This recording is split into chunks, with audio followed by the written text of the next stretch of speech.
Sa mga, ito naman guys, sa positive, ito magandang mensahe ito. Pagdating sa sa mga negosyante or sa mga magpupush ng business guys, kasi yung iba sa inyo parang meron kayong mga bagong idea na gustong gawin in terms of business guys, and nandun kayo sa proseso na parang nag-iipon kayo, no? So pwedeng nag-iipon kayo ng pangkapital, pangpuhunan, pero yung plano nyo buo na, parang buo nyo na, alam nyo na yung plano nyo, alam nyo na yung gagawin nyo mga kapiksi, and sooner or later kapag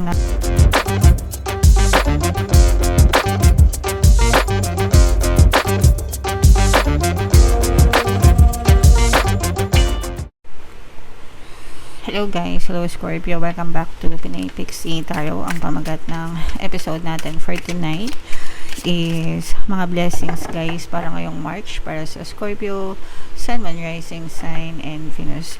So unahin natin tong deck na to mga kapiksi. Ito yung mga angel messages para sa inyo guys, no? So, una guys, ito yung paalala, no, na mag-focus tayo palagi sa gratitude, pagpapasalamat guys, no. Ito naman talaga yung palagi kong sinasabi sa inyo na isa sa mga sikreto para lalong pumasok yung blessings, yung pagpapala sa buhay nyo guys, no. Palaging magpasalamat, palaging i-appreciate lahat ng blessings na meron kayo.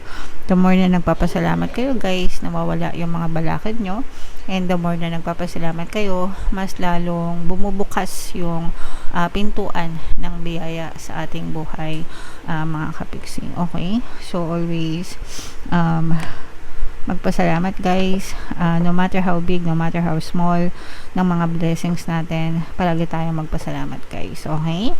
Alright. And of course guys, focus, no? Ito, focus is the key para mag-manifest yung mga bagay na gusto natin sa buhay guys. Your energy flows where your attention goes, no? Ibig sabihin, kung ano yung fino-focus ng attention mo, doon dumadaloy yung energy nyo mga kapiksi.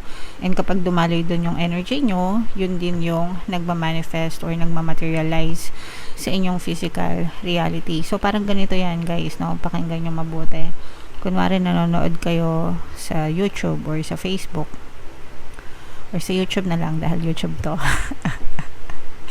Kunwari nanonood kayo ng YouTube, di ba? Tapos mahilig kayong manood ng mga videos about basketball.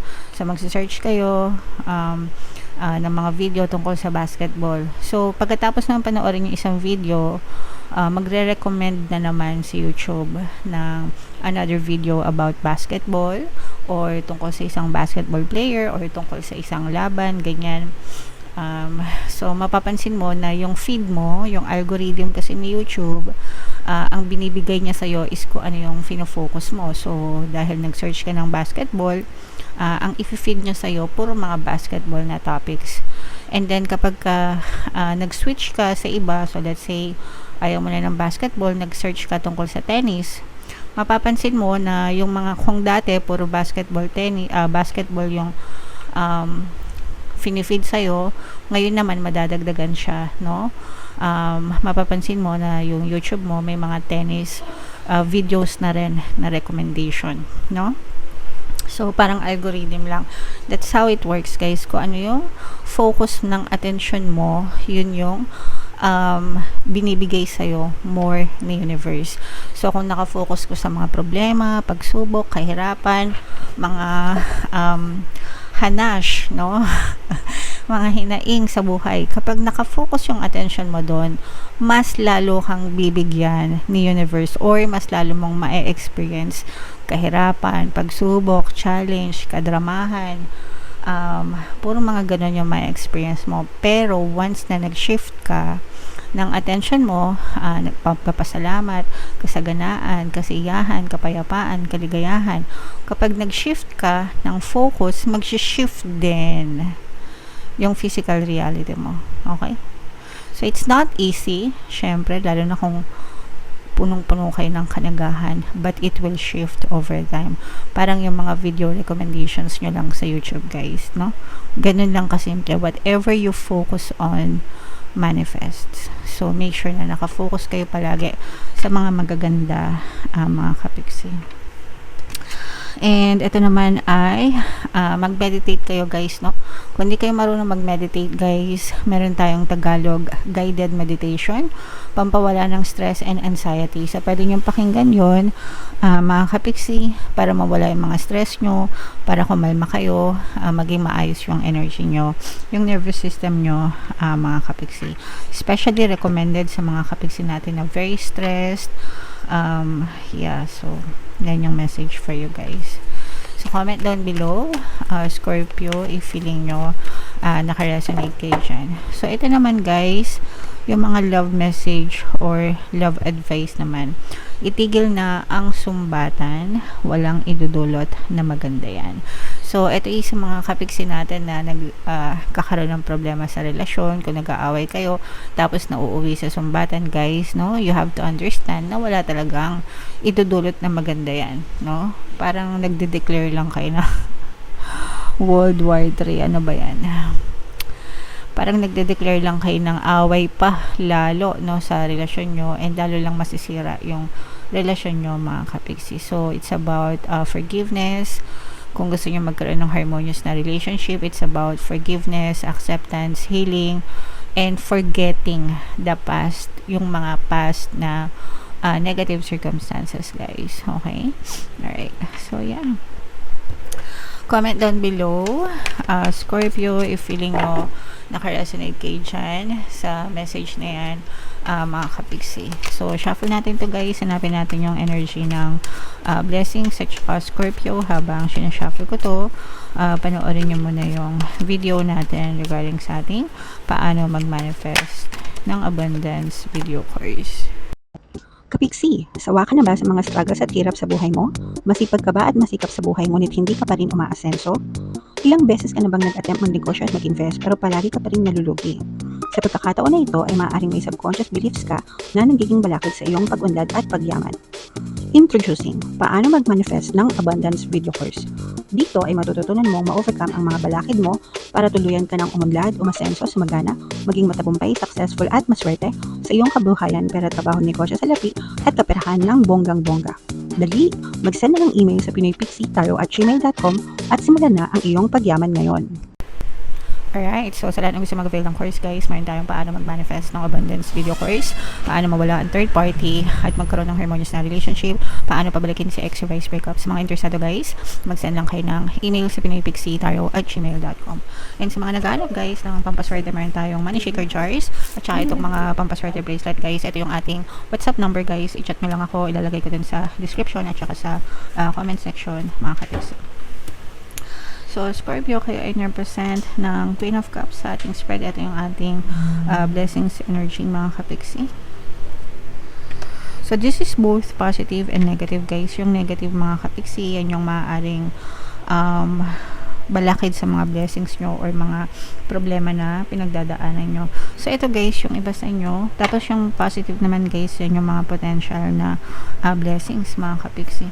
So, ito guys, yung iba sa inyo, aligaga, balisa, no, mga kapiksi. Kaya lumabas yung energy na mag-meditate guys, no. Kasi yung iba, medyo aligaga. Sabi ko nga, aligaga. Maraming iniisip.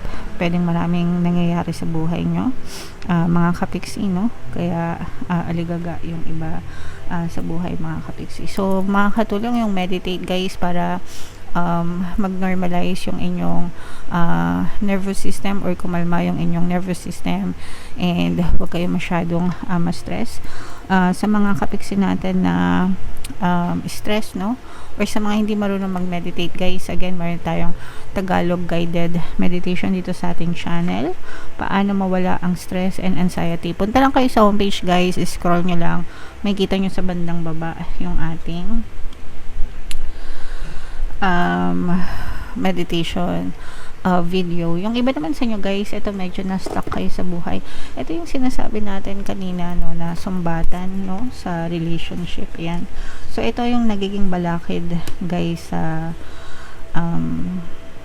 relationship.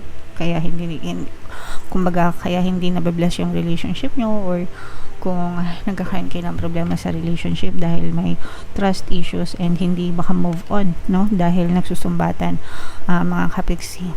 no? So ito kailangan yung i-fix to guys, kasi hanggang may sumbatan hindi kayo maka-move on, hindi rin magtatahimik yung relasyon nyo. So nagiging balakid ito sa inyong relationship, mga kapiksi. Sa mga ito naman guys, sa positive, ito magandang mensahe ito pagdating sa sa mga negosyante or sa mga magpupush ng business guys, kasi yung iba sa inyo parang meron kayong mga bagong idea na gustong gawin in terms of business guys, and nandun kayo sa proseso na parang nag-iipon kayo, no? So pwedeng nag-iipon kayo ng pangkapital, pangpuhunan, pero yung plano nyo buo na, parang buo nyo na, alam nyo na yung plano nyo, alam nyo na yung gagawin nyo mga kapiksi, and sooner or later kapag kumbaga nakabili na kayo ng mga supplies nyo or may puhunan na kayo, no? Parang unti-unti nyo nang mapupush yung negosyo nyo. So ito yung magandang blessings, kasi kapag syempre may business kayo, meron siyang additional na source of income para sa inyo. So yan yung, ito yung good news sa kaperahan. So yan yung good news nyo mga kapiksi pagdating sa mga kapiksi natin na nagnenegosyo. So more on, mas magre-resonate ito guys sa mga nagnenegosyo, pwede rin sa mga online sellers mga kapiksi, no?